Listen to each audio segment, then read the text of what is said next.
Good morning. Welcome to Angel Has to Get Ready to go to the other side of Houston to have dinner, except I have to leave by noon because I have to take my dog to the vet.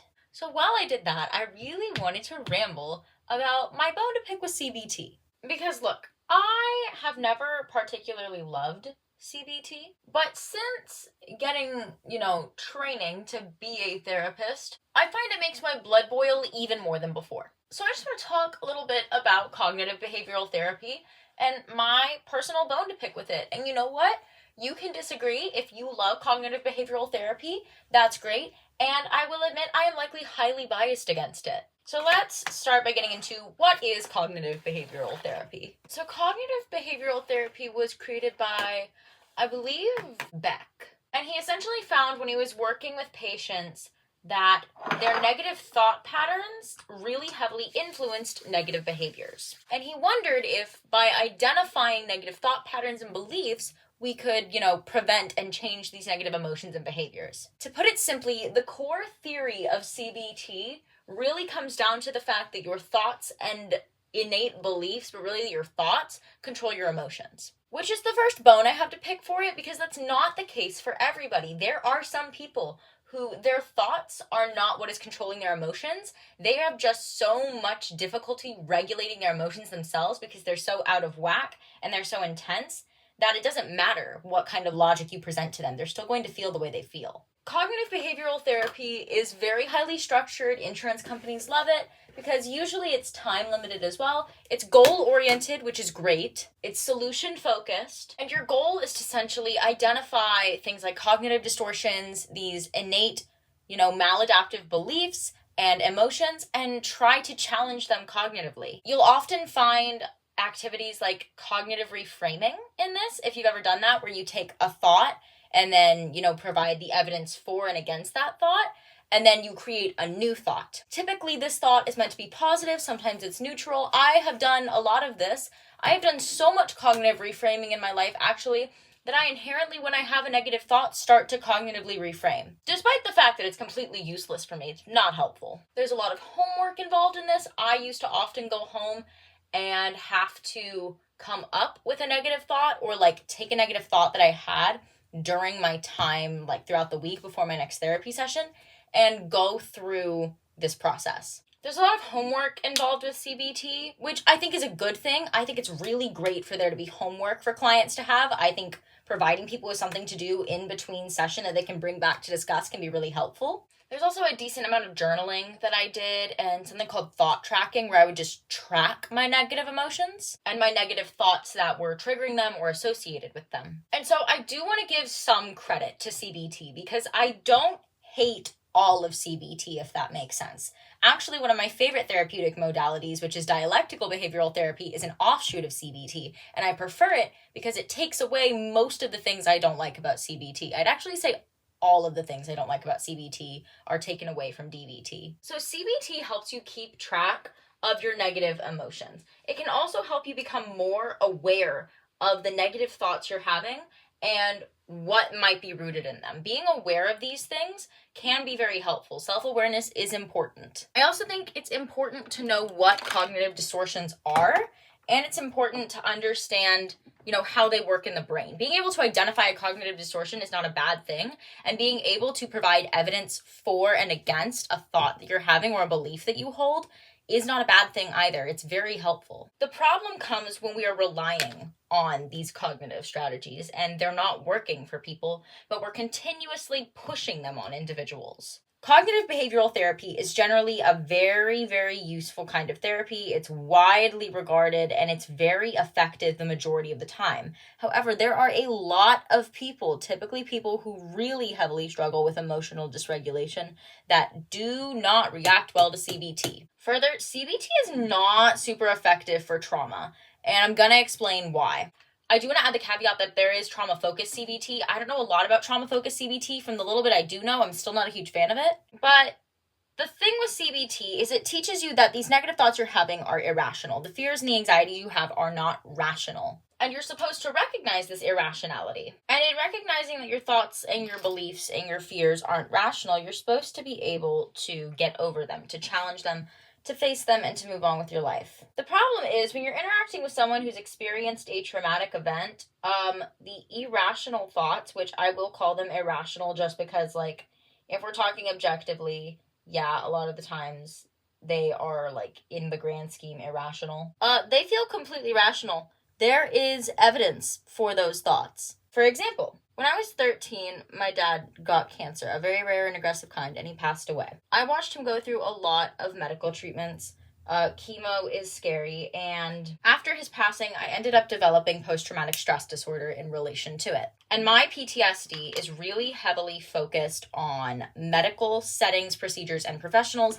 Every time I enter a doctor's office, I feel this impending doom, this impending sense of anxiety. I cannot get my blood drawn. I cry when I get shots. I cry when it's brought up. For a long time, I couldn't watch medical dramas because they just reminded me too much of it. I would get nightmares every night that involved my dad dying and involved me having medical procedures done on me, unanesthetized and against my will, as nurses and doctors held me down. And that's about as much into it as I will go, but it affects me to this day. When I was asked to CBT that stuff away and to essentially try to challenge it, I couldn't. Because I'd sit there and I'd be like, well, there is evidence that doctors and nurses and hospitals and these places are bad. My dad went to one and died there. I watched him get sicker and sicker and sicker while these doctors worked on him. There is a lot of evidence that I will in fact die. I will in fact have something terrible happen to me if I go to these places. Again, there is specifically trauma-focused CBT, and I don't know enough about it to form a full opinion. But from the little bit I do know, I'm still not a huge fan of it for trauma processing. I think at the end of the day, my biggest problem with CBT is that it pathologizes the client. CBT tells you that your problems are caused by your flawed beliefs and thoughts. And now, that's not me saying we can't acknowledge when a thought is wrong, incorrect, when it's causing harm. You do need to take accountability for the role that you play in your own suffering. However, there are ways to take accountability for the role that you're playing and to understand that your thoughts and behaviors are maladaptive without me saying your flawed thoughts and your flawed beliefs are the reason for all your problems. And if you could just change those, then everything would be better. And, you're trying to change them and it's not working. It's not changing it. So that means there must be something wrong with you. That is a common sentiment amongst people who CBT was ineffective for. That was a sentiment I held. It focuses so heavily on changing the thought patterns. We focus a little on the emotion itself. Not everybody's thoughts are what's controlling all of their emotions. Further, it has the possibility to fully invalidate lived experience. I felt very heavily that my experience with my father's passing was very, very, very invalidated in cognitive behavioral therapy. My fear of doctors was chalked up to a cognitive distortion. There was no real strong acknowledgement of the fact that I had been through something traumatic. I'd been through something difficult that is a lot of people's worst nightmare. It was very heavily, there's no reason to be afraid of doctors. Realistically, they're not going to hurt you. You're experiencing a cognitive distortion, and we need to keep trying to, cognitively reframe this. And I'm not trying to shade the therapist that did this with me, because there were multiple. I think they were operating as best they could. I just think that I had unique struggles. Ones that they weren't necessarily equipped to handle all the time. And I'm grateful I learned about CBT. I'm grateful I went through it because it did teach me important cognitive skills. I'm very, very good at recognizing when a thought or a belief of mine is rational and irrational. And I do think there is strength to that. However, I do think it has backfired and gone into me being very, very good at invalidating my own experiences and my own emotions. I chalk something up to being irrational or invalid. And I say, well, I shouldn't be feeling this. I know I'm still feeling this despite the fact that I did the thing I'm trained to do, but I shouldn't be feeling it. So I'm going to push it down because that means there's something wrong with me. And I am not the only person who's been through CBT who has come out of it with that. That's really my big bone to pick with it. Further, I don't know if it's still happening. And I don't know if it was just me and, having training as a therapist now does give me a different insight on the situation. But I was just put through a lot of CBT as a kid. Lots of cognitive reframing, lots of going through these skills that I had already learned and was communicating to therapists were not helping me. I was saying, hey, I'm going home and I'm doing the homework. Like I'm journaling, I'm tracking my thoughts, I'm recognizing when something is a cognitive distortion, I'm, doing the reframing, and it's just not helping. Like it's not helpful for me. I'm able to prevent myself from acting on it all the time, which is good, but I still feel these intense emotions. I'm still engaging in maladaptive behaviors and coping skills that were very dangerous and self-destructive at the time. And these skills just aren't useful for me. And a lot of times, what would happen is they'd just get reinforced. They would just keep giving me the same skills that were not helpful.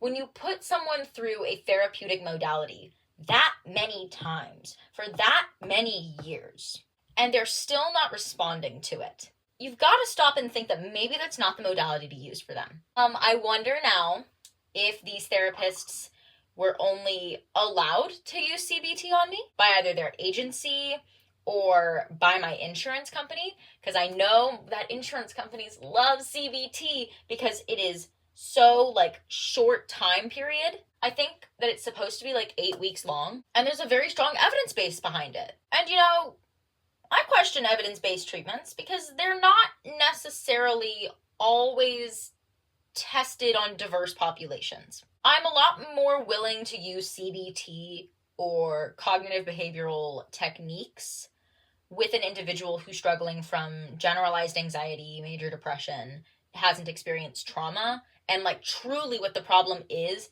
these irrational thoughts and these, flawed beliefs, than I am to just use it on anybody. If you've experienced any kind of trauma, I don't want to use CBT on you, especially if that's impacting your behaviors, because I fear that it could harm you. CBT was harmful for me. It caused a lot more problems than it ended up helping me with. And again, I give it credit for giving me the cognitive skills that I have, but again, it overcorrected for me. I did everything I was told to do. Every homework assignment, I logged my thoughts. I logged my emotions. I did the cognitive reframing. I logged the cognitive distortions I was experiencing. I identified and recognized them. I did all the stuff I was supposed to do. Every homework assignment I was given, I was doing. I was engaging in sessions. I was trying my hardest. However, no matter how hard I tried, I wasn't getting better. I was actually getting a lot worse. I'm very perfectionistic. I have been the majority of my life. I did every homework assignment and everything I was told to do, and I still wasn't getting better. And I felt like I wasn't really being listened to a lot of the time. I felt like people were just trying to push these things on me that weren't working. And that led me to believe that I was the problem, that inherently there must be something wrong with me. Because these techniques should be helping me, they should be making me feel better, but they're not. I'm just continuously getting worse. And eventually I figured that I was the problem and just kind of started telling myself that my feelings didn't matter, that they were irrational, that they were stupid, and that I needed to push them away because I was making them everyone else's problem. I have definitely faced continuous negative effects from the amount of CBT that was reinforced. I felt invalidated a lot of the time. It made me feel like my emotions are inherently problematic, that I am the problem. And it really made me lose hope for a long time because these things weren't working for me. It didn't really hit me that it's okay, that my thoughts aren't what are controlling my emotions, that my emotions are controlling my thoughts a lot of the time. And that really is what's going on with me. And that's why I love dialectical behavioral therapy. So DBT takes out a lot of the stuff that I don't like. There's no cognitive reframing. There is an acknowledgement of whether your thoughts are rational or irrational, but it's more, is the emotional reaction I'm currently having to the situation that just happened before me, fitting, if that makes sense. And if it is fitting, then that's okay. You can proceed with that. But if it's not, then we're going to try to challenge it. We're going to try to check the facts, and we're going to try to use some regulation skills and some distress tolerance skills. DBT treats your thoughts as just that, thoughts. They're nothing more, they're nothing less, they're nothing that needs to be digged too heavily into, which I don't necessarily always agree with. I think that diving into our thoughts and the root of them can be great. I like psychodynamic for that reason. But I much prefer the DBT approach to thoughts than I do the CBT approach, where CBT is this is a bad thought, this is a good thought, or this is a helpful, unhelpful thought, maladaptive, adaptive thought. And DBT is it's just a thought. Let's look at whether the emotions that you're feeling right now are rational. Is this an appropriate reaction? to what just happened? If it is, okay, we proceed from there. If it's not, how are we going to reel ourselves back in, stop ourselves from getting too heavily escalated, and prevent ourselves from getting into a state of distress? And if we do, how are we going to stop ourselves from doing something destructive? I love that DBT teaches mindfulness because I think that's really helpful for people like me who are very, very impulsive. I want to clarify, I've never been through like true DBT therapy. I have had therapists employ DBT skills with me, and I know a lot about DBT because I wrote my final master's like thesis essentially on utilizing DBT with individuals with borderline personality disorder, which is what DBT was created for by Marshall Linehan. However, they found the therapy to be really helpful with a lot of other issues, especially with individuals that struggle with impulse control and emotion regulation that are resistant to CBT. So yeah, that's my bone to pick with CBT and why I prefer DBT. I am in fact done with my makeup. I just don't feel like taking the headband off. I think it's cute. Anyways, have a good day.